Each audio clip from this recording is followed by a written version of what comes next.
এশিয়ার প্রথম সাধারণ হাসপাতাল 1933 খ্রিস্টাব্দে অধ্যাপক গিরীন্দ্রশেখর বসুর তত্ত্বাবধানে মনোরোগ বিভাগের বহির্বিভাগ চালু হয় এই আর.জি. কর মেডিকেল কলেজে।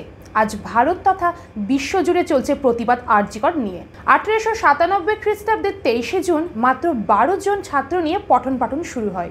আর.জি. কর মেডিকেল কলেজ ও হাসপাতাল পশ্চিমবঙ্গের অন্যতম প্রাচীন মেডিকেল প্রতিষ্ঠান, যা কলকাতায় অবস্থিত। 1886 সালে ডক্টর রাধা গোবিন্দ কর যুক্তরাজ্য থেকে চিকিৎসা শাস্ত্রে উচ্চশিক্ষা সম্পন্ন করে ভারতে ফিরে আসেন এবং কলকাতায় একটি জাতীয় চিকিৎসা প্রতিষ্ঠান গঠনের লক্ষ্যে উদ্যোগ গ্রহণ করেন। ডক্টর মহেন্দ্রনাথ ব্যানার্জি, ডক্টর অক্ষয় কুমার দত্ত এবং ডক্টর বিপিন বিহারী মৈত্রের মতো বিশিষ্ট চিকিৎসকদের সঙ্গে বৈঠকে বসে ব্রিটিশ শাসকদের থেকে স্বাধীন একটি মেডিকেল স্কুল প্রতিষ্ঠার সিদ্ধান্ত নেওয়া হয়। এর ফলস্বরূপ ক্যালকাটা স্কুল অব মেডিসিন প্রতিষ্ঠিত হয়, যা পরে ক্যালকাটা মেডিকেল স্কুল নামে পরিচিতি লাভ করে। প্রাথমিকভাবে বউবাজারে অবস্থিত এই প্রতিষ্ঠানটি 1897 সালে আপার সার্কুলার রোডে স্থানান্তরিত হয়। 1898 সালে শ্যামবাজার ও বেলগাছিয়ার মধ্যে একটি জমি ক্রয় করে সেখানে একটি একতলা হাসপাতাল ভবন নির্মাণ করা হয়। ভবনটি 1902 সালে আনুষ্ঠানিকভাবে উদ্বোধন করা হয় এবং এর নাম রাখা হয় অ্যালবার্ট ভিক্টর হাসপাতাল। এই মেডিকেল স্কুলটি বাংলা ভাষায় শিক্ষা প্রদান শুরু করে এবং 1889 সালে এর ব্যবস্থাপনা কমিটির সভাপতি হিসেবে ডক্টর লাল মাধব মুখার্জি এবং সম্পাদক হিসেবে ডক্টর রাধা গোবিন্দ কর নির্বাচিত হন। এই প্রতিষ্ঠানটি ধীরে ধীরে কলকাতার অন্যতম গুরুত্বপূর্ণ চিকিৎসা শিক্ষা কেন্দ্র হিসেবে পরিণত হয়। College of physicians and surgeons of Bengal. 1895 খ্রিস্টাব্দের 10ই জুলাই ডক্টর জন মার্টিন কোটসের মৃত্যুর পর মেডিকেল অ্যাসোসিয়েশন অব ইন্ডিয়া কোটসের স্মৃতিতে একটি মেডিকেল কলেজ প্রতিষ্ঠার উদ্যোগ নেয়। 1895 খ্রিস্টাব্দের 29শে নভেম্বর college of physicians and surgeons of Bengal প্রতিষ্ঠার নীতি নির্ধারণের জন্য বিশেষ সভা আহ্বান করা হয়। বাংলা ও ইংরেজি শিক্ষার মাধ্যম হিসেবে স্থির করা হয়।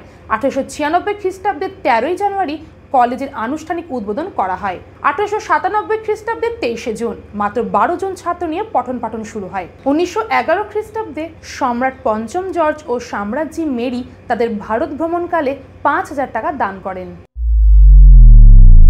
1916 সালের 5ই জুলাই the Calcutta medical school and college of physicians and surgeons of বেঙ্গলের নাম পরিবর্তন করে বেলগাছিয়া মেডিকেল কলেজ রাখা হয়। তৎকালীন বাংলার গভর্নর লর্ড কারমাইকেল কলেজটির উদ্বোধন করেন। কারমাইকেল মেডিকেল কলেজ 1919 খ্রিস্টাব্দে তৎকালীন বাংলার গভর্নর লর্ড কারমাইকেলের সাহায্যে স্বীকৃতি স্বরূপ কলেজের নাম পরিবর্তন করে কারমাইকেল মেডিকেল কলেজ রাখা হয়। এই সালে অ্যালবার্ট ভিক্টর হাসপাতাল ভবন ও পান্নালাল শীল বহির্বিভাগ ভবনে আরও একটি করে তলা নির্মিত হয় এবং বৈজ্ঞানিক যন্ত্র সমৃদ্ধ গবেষণাগার নির্মাণের জন্য কলকাতা বিশ্ববিদ্যালয় 10,000 টাকা ও সরকার 5,000 টাকা দান করেন।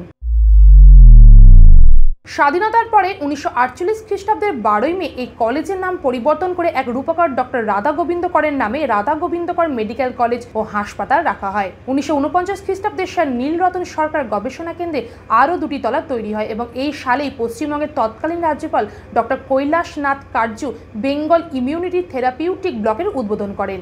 1954 খ্রিস্টাব্দে লেডি বঙ্গবালা মুখার্জি নার্সদের জন্য নির্মিত আবাসনের উদ্বোধন করেন। ক্যাম্পাস। এই কলেজের পশ্চিম দিকে পূর্ব ক্যানাল রোড, দক্ষিণ দিকে ক্ষুদিরাম বসু সরণি, পূর্ব দিকে চক্ররেল ও টালা রেল স্টেশন এবং উত্তর দিকে ব্যারাকপুর ট্র্যাঙ্ক রোড অবস্থিত।